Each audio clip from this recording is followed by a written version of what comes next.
ہمارے مہمان ہوا کرتے تھے. پھر وہ گریک سے اٹلی چلے گئے, تو 1991 کا دور انہوں نے 90 کا مشکل کا گزارا, اور 91 میں پھر ان کے حالات اچھے ہو گئے. یہ جو بولونیا میں, اٹلی میں, بریشیا میں اکثریت کمیونٹی ہے, یہ سب گریک سے آئے تھے. تو وہ دوست ملنے آتے تھے. وینس میں ہمارا پڑاؤ ہوتا تھا ہر ہفتے وینس. تو میں نے پتہ نہیں کوئی سینکڑوں بار وینس دیکھا ہے. تو وہ اس کی تعریفیں ہوتی ہیں, بھائی اب یہاں پہ لیگل اسٹیٹس ہے, آزادی کے ساتھ جانا آنا ہے. تو پھر وہ یہ باتیں ذہن کر گئیں گھر میں کہ یہ لوگ ہمارے پاس تھے, تو ہم نے اس وقت یہ رسک نہیں لیا کہ ایک ویک بھی چھوڑ دیتے شپ, تو اگلے ویک پھر دوبارہ جوائن کر لیتے, کاغذ لے لیتے. تو پھر اسپین کا ارادہ بن گیا. تو اسپین سے آپ ڈپورٹ بھی ہوئے. جب ڈپورٹ ہوئے تو کیا نا امیدی ہوئی؟ نہیں, اسپین سے نہیں ہوا تھا, وہ کسی دوسرے یورپی ملک سے ہوا تھا. نا امیدی تو ظاہر ہے بندے کو ہوتی ہے کہ آپ اتنے سال کے بعد واپس جا رہے ہیں اور آپ کے پاس واپسی کا کوئی پروانہ نہیں ہے. لیکن وہ بھی اللہ رب العزت کا شکر ہے کہ اس نے ایک بندوبست اس درمیان پہلے کر دیا تھا کہ ہم نے پرتگال والی امیگریشن کے لیے اپلائی کیا, اور اس دوران ہی میں جب کسی دوسرے ملک گیا تو پھر ان کے قانون کی ظاہر خلاف ورزی ہو گئی. زمانہ طالب علمی میں ہر بچہ جو ہوتا ہے وہ ایک ٹارگٹ رکھتا ہے, یا اس کے والدین اس کو ایک ٹارگٹ بنا کے دیتے ہیں کہ بیٹا یہ کرنا ہے, یا وہ خود سوچتا ہے. تو آپ نے کیا بننے کا سوچا تھا؟ پتہ ہے ہمارے گجرات والوں کی جو ہے نا ایک سائیکی بھی ہے, آپ اسے گڈ لک کہہ لیں یا بیڈ لک کہہ لیں, کیونکہ ہماری اکثریت بڑے عرصے سے بیرون ملک ہے. تو یا تو کوئی سرکاری جاب کرتا تھا, زمینداریاں تو اتنی بڑیاں ہیں نہیں. ہمارے ہاں تو کسی کی اگر 20 ایکڑ زمین ہے تو وہ بڑی زمین گنی جاتی ہے. آبادی کے حساب سے لمبے مربع ہمارے یہاں نہیں ہے نا, جتنی آبادی گنجان ہے. تو الحمدللہ اس حساب سے تو گزارا معقول تھا. لیکن زمینداری میں پھر کس کا دل لگتا ہے, اس میں مشقت بہت کرنی پڑتی ہے. تو پہلے تو یہی تھا کہ لا کی تعلیم مکمل کی جائے. تو پھر جیسے جیسے حالات بنتے گئے اس میں اپنا بزنس بھی سٹارٹ کر لیا. ساتھ ساتھ پاکستان میں یہ جو کپڑے کا بزنس تھا یہ کیا. تو اس میں بھی پھر ٹریولنگ چلتی رہتی تھی. اور اس دوران اتفاق سے یہ جو جاب آ گئی, وہ میرے عزیز تھے, انہوں نے کہا بھی ایسی جاب ہے اگر آپ کرنا چاہو. تو میں نے کہا اچھی بات ہے, اس میں ایڈونچر بھی ہے. سچی بات یہ اس میں ایک ہی تھا کہ 1 سال کام کرنا ہے اور 1 لاکھ روپیہ کمانا ہے, وہ لا کے بزنس میں انویسٹ کرنا ہے. 86 سے 89 تک جو بزنس کیا آپ نے سر عالمگیر میں, تو اس میں یہ تھا کہ اس سے حالات اچھے ہو جائیں گے, پھر باہر جانے کی ضرورت نہیں ہے. تو پھر وہ والا لاکھ ہم نے روز بھی کمایا, لیکن وہ والا لاکھ پورا نہیں ہوا جو مہینے کا تھا. تو یہ گنتی چلتی رہتی ہے. اسپین میں آپ کی زندگی کے اتار چڑھاؤ, کوئی ایسا واقعہ, کوئی ایسا؟ دیکھیں اللہ کا شکر ہے بڑا, جب لوگوں کو آپ دیکھتے ہیں تو میں ہمیشہ نیچے دیکھنے کا عادی ہوں کہ جب آپ شکوہ نہ کرو کسی سے بھی, نہ خدا سے نہ بندوں سے, بلکہ شکر ادا کرو شکوے کی بجائے, حالات جیسے بھی ہوں. تو یہ اللہ کا شکر ہے اس ملک میں آتے وقت میرے جیب میں کافی پیسے تھے. ذرا ایک اچھی جاب کر رہے تھے, $1000 ملتا تھا, اور خرچہ تو کچھ تھا ہی نہیں. وہ سب خرچے ان کے تھے, کپڑے دھلے, بسترے دھلے, ہر ویک میں 2 بار چینج ہوتے تھے, کھانا وانا ادھر ہی ہوتا تھا سب کچھ. تو یہاں پہ آ کے پیسے تھے, پتہ تھا کہ حالات شاید سخت ہوں. پھر اتفاق یہ ہے کہ میرے انکل موجود تھے, تو مجھے کام بھی مل گیا آنے کے 2 مہینے کے بعد. جب جس فرم میں وہ کام کرتے تھے ان کو پتہ چلا کہ اس کے 2 ریفیوز ہیں اور اس کے اوپر بوجھ ہو گیا, تو انہوں نے کہا چلو 2 کو تو نہیں, فی الحال آپ 1 کو کام پہ لے آؤ. دسمبر میں نے جوائن کیا اور فروری میں دوسرے نے جوائن کر لیا. تو اس حوالے سے وہ پریشانی مجھے دیکھنی نہیں پڑی. لیکن جو میرے اس وقت کے ہم عصر ہیں, جو لوگ, یعنی میں فرسٹ ٹائم یہاں پہ 89 میں آیا تھا 12 سپتمبر کو, پھر 19 سپتمبر کو, پھر وقفہ آ گیا, پھر 91 میں آیا واپس. تو اس وقت یہ ریگولرائزیشن کھلی ہوئی تھی فرسٹ آف آل, جس میں ہم نے 3 دسمبر کو بھوک ہڑتال تاد میں مرگ بھی کی تھی. وہ شاہ صاحب نے اس بک میں ذکر کیا ہے کہ ہمارے کئی پیپر جمع نہیں ہوتے تھے, یہاں جانا انہوں نے بگا دینا, چلو جی آپ کے پاس تو وہ ثبوت نہیں ہے, آپ کے 15 مارچ 1991 سے آپ پہلے اس ملک میں موجود تھے. تو بہت سارے ساتھیوں کو یہاں سے ولنسیا سے پھر بارسلونا, پھر تراگونا, اور لاسٹ میں جا کے لگرونیو میں ہم نے پیپر جمع کروائے 10 دسمبر 1991. جی, میں آپ کی زندگی کو پڑھ رہا تھا, اس کتاب کے اندر تفصیلاً آپ کے حوالے سے لکھا ہے کہ آپ زمیندارہ سے کپڑے کے کاروبار میں, کپڑے کے کاروبار سے کروز سے آپ یہاں پر آ گئے, ہوٹلنگ میں آپ نے کام کیا. تو اب آپ ایک ماہر قانون کے طور پر پاکستانی کمیونٹی کی خدمت کر رہے ہیں. تو یہ سارے جو پروسیس ہے آپ کا, مختلف شعبہ ہائے زندگی ہیں جن میں آپ نے کام کیا ہے, کبھی محسوس کیا کہ کہ یہ صرف تارکین وطن کے ساتھ ہی ایسا ہوتا ہے؟ پاکستان میں ہو تو آپ ایک کاروبار میں دل لگاتے ہیں، اسی پہ جان لگاتے ہیں یا اسی فیلڈ میں ہی آگے بڑھتے ہیں، نہیں، لیکن جب باہر آتے ہیں تو مختلف چینجنگ کیا مطمئن نہیں ہو رہے ہوتے؟ نہیں، ایسا نہیں ہے. میرا خیال ہے یہ سب کچھ من جانے والا ہے. جب میں ہوٹلنگ کے شعبے میں تھا تو اس دوران ہی الحمدللہ یہ منہاج القرآن کا قیام عمل میں آیا، بلکہ کام بعد میں سٹارٹ کیا تھا، یہ آغاز پہلے ہو گیا تھا. تو اس کے بعد پھر اس کی جو ادنا سی خدمت اپنی استطاعت کے مطابق کر سکتے تھے، اس میں اس ڈیوٹی میں مجھے یہ تھا کہ فلیکسیبلٹی تھی، درمیان میں وقفہ ہو جانا، جس دن کئی میٹنگ ہو چھٹی لے لینی، اس حساب سے ایڈجسٹ ہو جاتا تھا. اس دوران پھر میں نے کافی عرصہ ریڈیو اسپانیہ کے ساتھ بھی کام کیا. وہ شاید بہت سارے لوگوں کو نہیں پتا، جو ظاہر اسپانش میں پروگرام ہوتا تھا، جو اسپانش جانتے ہیں ان کو تو پتا تھا کون کر رہا ہے، کومونیٹاد دے ناسیونس. یہ کس سال کی بات ہے؟ یہ 9/11 سے پہلے ایک سال شروع کیا تھا اور 9/11 کے بعد پھر چھوڑ دیا، پھر آگے جو ہے نا چینجنگز آتی گئیں، بلکہ یہ ہم نے 1999 میں شروع کیا تھا. تو اس کا موضوع کیا ہوتا تھا؟ ہر ہفتے جو ہوتی تھی، اسے یہاں پہ کہتے ہیں ترتولیا، مباحثہ، کہ جو نئے سٹیزنز ہیں، تارکین وطن ہیں، اس کا نام تھا کومونیٹاد دے ناسیونس، یعنی نیشنز کی کمیونٹی. اس میں مختلف قومیتوں کے لوگ آتے تھے، جرمن بھی، امریکن بھی، باقی لوگ بھی، لیکن میری وہاں پہ تقریباً 75% حاضری پکی ہوتی. منہاج القرآن کا آپ نے تذکرہ کیا، میں سمجھتا ہوں، دیکھتا ہوں ادھر جب بھی بارسلونا کے اندر، اسپین کے اندر منہاج القرآن کا تذکرہ ہوگا تو آپ کا تذکرہ لازم و ملزوم ہے. تو اس حوالے سے تھوڑا سا بتائیے گا کہ ایک نیا ملک جس کو اتنا اسلام کے ساتھ نہیں ہے، اس کے اندر آ کے اس طرح اسلامک سینٹر بنانا، مسجد بنانا اور اپنے لوگوں کو فیسیلیٹیٹ کرنا، کیا مقامی حکومت سے آپ کو کسی قسم کی کوئی پرابلم اس حوالے سے؟ ڈاکٹر صاحب، میں نے آپ کو ذکر کیا تھا پہلے، اس سے پہلے میں پرتگال میں رہا تو لزبن میں ایک بہت بڑی خوبصورت جامع مسجد ہے جو سعودیہ کے تعاون سے بنی تھی. پھر پاکستان نے اس میں $1 ملین اس وقت ضیاء صاحب کے زمانے میں دیا، وہ دیکھی میں نے، عظیم الشان. تو وہاں ہمارا جانا آنا تھا. تو پاکستان میں منہاج القرآن کے مخالف ہوا کرتا تھا، پاکستان عوامی تحریک کی وجہ سے، اور اس کے پیچھے زیادہ خبر اخبار کا ہاتھ تھا، جو پراپیگنڈا مہم چل رہی تھی. لیکن یہاں آ کے میں پیرس میں تھا ایک دن، تو اتفاق سے وہ جو ہمارے میزبان تھے کہتے ہیں اگر آپ کو محسوس نہ ہو تو ہم ایک کیسٹ لگا لیں ویڈیو. میں نے کہا لگا لو، اب تو معیوب ہے کہ آپ اپنے میزبان کو منع کرو. میں نے کہا لگا لو. کہتے ہیں یہ علامہ صاحب کی کیسٹ ہے تو ہم لگاتے ہیں. انہوں نے وہ خطاب لگایا، شاید 16 منٹ چلا ہوگا، تو ان کے یہاں کوئی مہمان آ گئے، تو اس کے اوپر ڈیفینیشن آ رہی تھی، نور اور بشر کا موازنہ کیا جا رہا تھا کہ یہاں حضور نبی کریم صلی اللہ علیہ وسلم کو اگر نور سمجھتے ہیں تو وہ کس طرح، اور اگر بشر نہیں مانتے تو کن وجوہات کی بنا پر. تو بڑی شرمندگی ہوئی کہ اس شخصیت کے بارے میں میرے یہ خیالات ہیں. وہ خبریں پڑھ کے، حالانکہ میرے ایک انکل اللہ گری کے رحمت کرے، وہ 86 سے یا اس سے پہلے سے منہاج القرآن کے ممبر تھے کویت سے. تو ماہنامہ منہاج القرآن ہمارے گھر آتا تھا، ہم نہیں پڑھتے تھے تو کوئی آس پاس کے گاؤں سے لوگ آ کے لے جاتے تھے پڑھنے کے لیے ہر مہینے. جب یہ سنا تو پھر تھوڑا اشتیاق پیدا ہوا.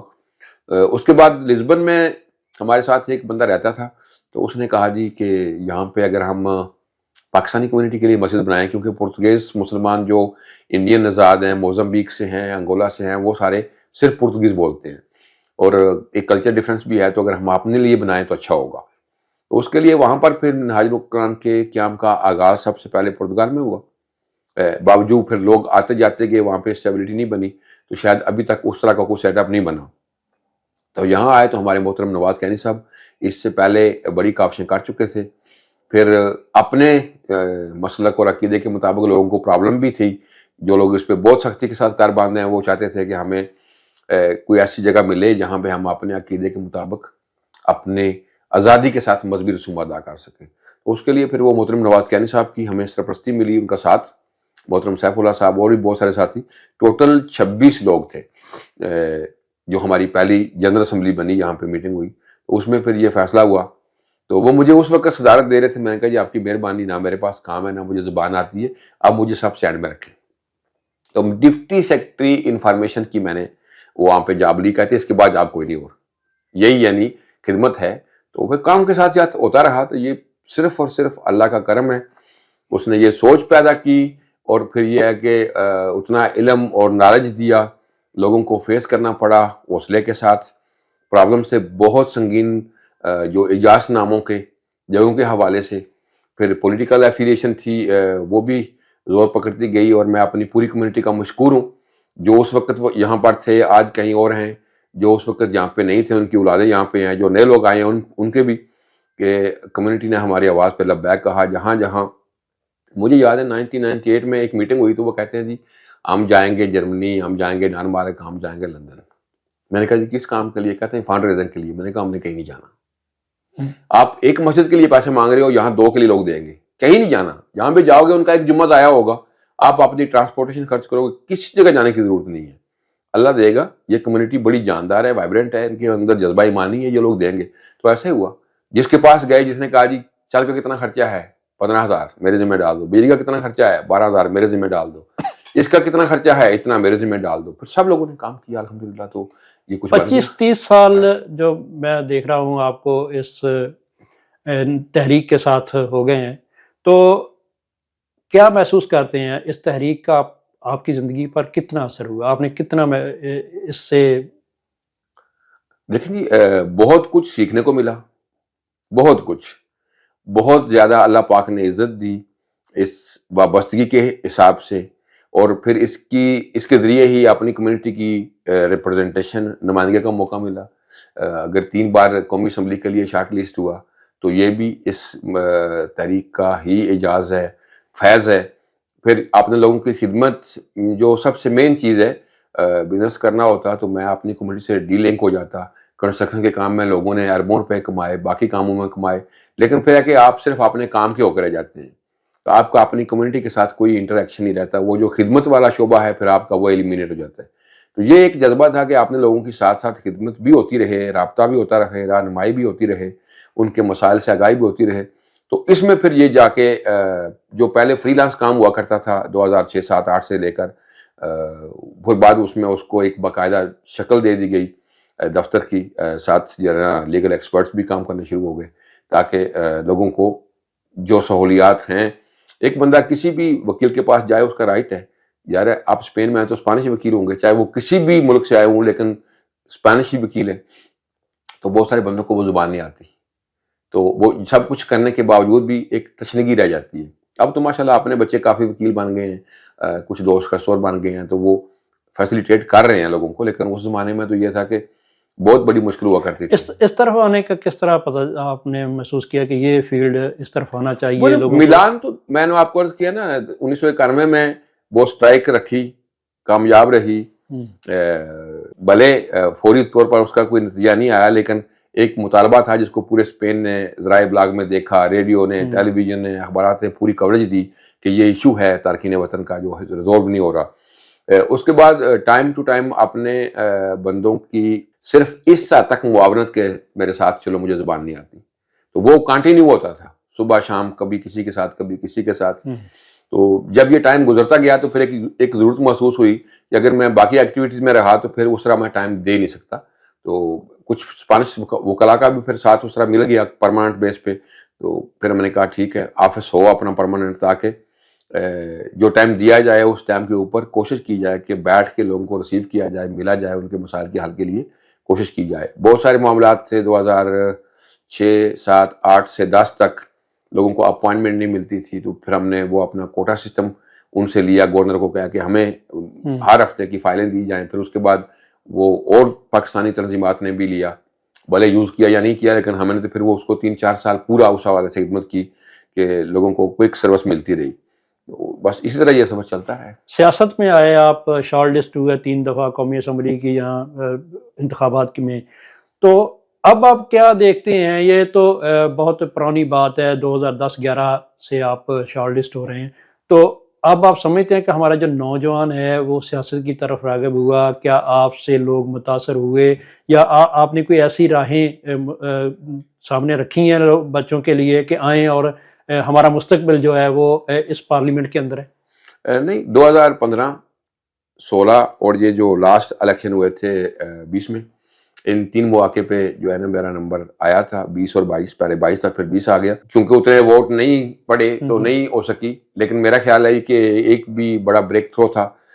کئی لوگوں نے تحریک پکڑی، اس سے ہماری وجہ سے دوسری جماعتوں میں ان کو جانے کا موقع ملا، ان کی بھی نومینیشنز آئی.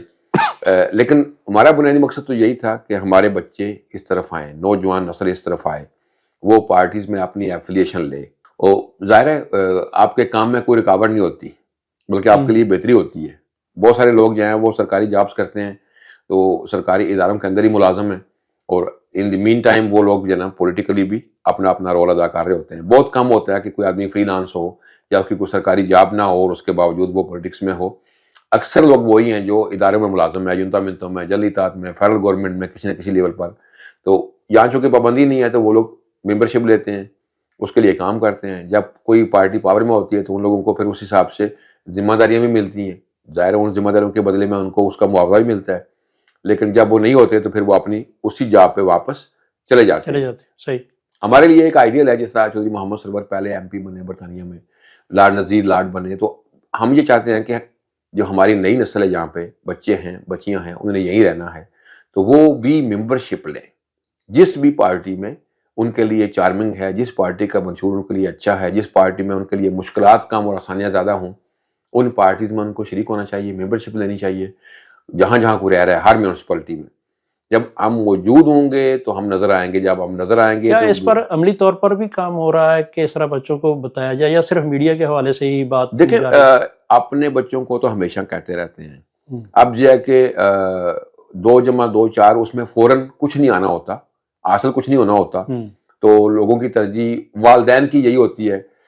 کئی بچے اچھے پڑھنے والے تھے، بچیاں تو والدین نے اٹھوا لی، تعلیم سے مکمل نہیں کرنے دی کہ وہ بزنس میں ان کے شریک بن گئے. اب میں 98 سے یہی کہہ رہا ہوں کہ بچوں اور بچیوں کو تعلیم دلوائیں تاکہ وہ ایک باعزت شہری بن سکیں، ایک باعزت روزگار حاصل کر سکیں. میرا نہیں خیال کہ ہمارا کوئی بندہ بھی پبلک جاب میں ہے. کچھ ڈاکٹرز بنے ہیں ابھی تو وہ بھی شاید پرائیویٹ میں چلے گئے ہیں، جو لازمی سروس تھی وہ کر کے. وکلا میں بھی کوئی نہیں ہے، کئی لوگوں نے کی تھی تو بینکس کی جاب بھی پرائیویٹ جاب ہے، لیکن اس کے متبادل دوسری کمیونٹیز کے لوگ محکمہ ایجوکیشن میں اور ہیلتھ میں جابز لے رہے ہیں، ایونتا میں جہاں جہاں پہ ہیں جابز لے رہے ہیں. گواردیا اربانا اور موسس میں بہت دفعہ پروموٹ کیا گیا کہ کلچرل بیس پہ بھی لوگوں کو آگے آنا چاہیے، ان کے لیے انسینٹو ہے. جب رہنا جہاں ہے تو پھر اس ملک کے نظام میں حصہ لینا بہت ضروری ہے. میں نے دیکھا ہے کہ ہمارے ہاں ٹرینڈ چلتا ہے، کبھی کاروبار کے مختلف شعبے اور اس کا چلتا ہے. جیسے آج کل ٹیکسی سیکٹر کا ایک ٹرینڈ چل رہا ہے کہ ہر بچہ والدین یہی سوچ رہے ہیں کہ شاید یہی ایک مناسب طریقہ ہے کہ اچھا روزگار ہے. تو یہ سوچتے ہیں کہ یہ ٹرینڈ چلے گا سیاست کا؟ میرا خیال چلتا رہا ہے. کچھ سائیکل ایسے آئے ہیں کہ دیکھا دیکھی لوگوں نے جوتیاں اتار کے ہاتھ میں پکڑی ہیں اور بھاگ دوڑ کی ہے، لیکن بعد میں پھر تھک کے بیٹھ گئے. اور یہ جو ہے نا یہ کل وقتی جاب ہے. اس میں ایسا نہیں ہے کہ آپ نے ایک وقت ابال آ گیا اور کسی پارٹی میں شامل ہو گئے، اس کے جلسے کروا دی اور بعد میں گھر بیٹھ کے. نہیں، ضرورت تو اس عمر کی ہے کہ سب لوگ یہ سمجھیں فرسٹ آف آل یہ ملک ہمارا ہے، ہمارے لیے جائے امان ہے، یہاں ہم نے رہنا ہے، ہمارے بچے بچیاں یہاں پیدا ہو رہے ہیں تو ان کا ملک یہی ہے. بار بار یہ کہہ رہے ہیں کہ ہم نے ادھر ہی رہنا ہے، ہمارے بچوں نے ادھر ہی رہنا ہے. کیا کوئی اس کے پیچھے کوئی ایسی بات ہے کہ ہم یہ سوچتے نہیں ہیں کہ ہم نے ادھر ہی رہنا ہے؟ دیکھیں جو ہماری بیسک سائنس ہے نا ہجرت کی، مہاجرت کی، بہت کم ایسا ہوا ہے کہ لوگ کچھ ٹائم کے بعد واپس چلے گئے. اسپینش 3 نسلیں فرانس میں موجود ہیں، جرمنی میں، سوئٹزرلینڈ میں موجود ہیں. انگلینڈ کی مثال آپ کے سامنے ہے. حالانکہ انگلینڈ سے لوگ واپس جائیں تو ان کے لیے پرابلم نہیں. نظام تعلیم، نظام معاشرت، نظام سیاست، نظام معاشرت پاکستان کا اور یو کے کا سیم ہے، پرابلم نہیں ہے. ڈبل نیشنلٹی بھی ہے جو کہ یہاں کا ایک پرزور مطالبہ ہے.